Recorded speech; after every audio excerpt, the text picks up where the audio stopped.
Chào mừng các bạn đến với kênh YouTube. Hôm nay tôi xin giới thiệu các bạn về dòng máy khoan chính hãng của Hitachi Nhật Bản.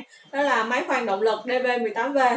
Hai mắc kịch là video này để giúp các bạn mua được hàng chính hãng với giá rẻ nhất thị trường. Bây giờ tôi xin giới thiệu về dòng máy khoan động lực của Hitachi. Đó là máy khoan DV18V. Bây giờ chúng ta cùng nhau khám phá là bên trong thùng gồm những phụ tùng phụ kiện như thế nào. Máy khoan DV18V trong thùng này gồm có một cái máy khoan, một cái tay cầm, một cái khóa để tháo lắp mũi khoan và một phiếu bảo hành, một catalog giới thiệu về sản phẩm.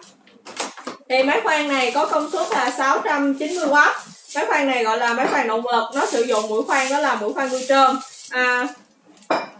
Máy khoan này có hai cấp tốc độ, đó là một cấp tốc độ nhanh, số 1 là cấp tốc độ chậm, số 2 là cấp tốc độ nhanh.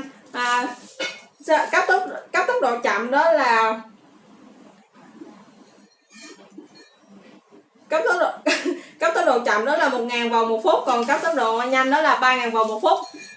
Bây giờ thì còn trên máy này gồm có một cái này là điều chỉnh nhanh, cấp tốc độ nhanh và chậm. Số 1 là cấp tốc độ chậm, số 2 là cấp tốc độ nhanh.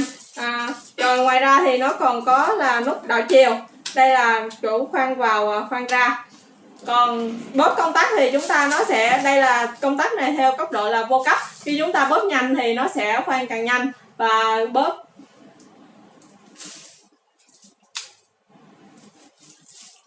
nhanh thì nó sẽ khoan càng nhanh, và khi chúng ta bóp nhẹ thì nó sẽ khoan chậm. Đây có hai chế độ khoan, đó là khoan động lực và khoan tường. Nó chỉ có hai chế độ khoan là một khoan động lực và một khoan tường. Bây giờ chúng ta sẽ cùng nhau test thử máy.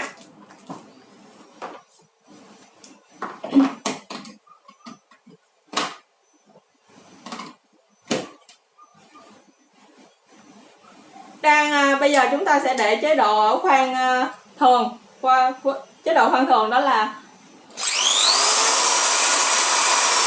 đây là chúng ta đang ở chế độ chậm. Bây giờ chúng ta muốn chuyển qua chế độ nhanh thì chúng ta sẽ xoay cái này. Khi các bạn lưu ý, khi các bạn xoay cái này thì khi tới đây thì nó lại bị là nó cứng và bạn không xoay được nữa. Thì các bạn lưu ý là các bạn nhớ dặn cái đầu khoan. Thì khi các bạn dặn cái đầu khoan xong thì các bạn sẽ xoay tiếp thì nó sẽ vô khớp rất là nhẹ nhàng. Và bây giờ thì chúng ta sẽ thử với tốc độ khoan nhanh. Đó là 3000 vòng một phút. Các bạn thấy có mạnh không ạ?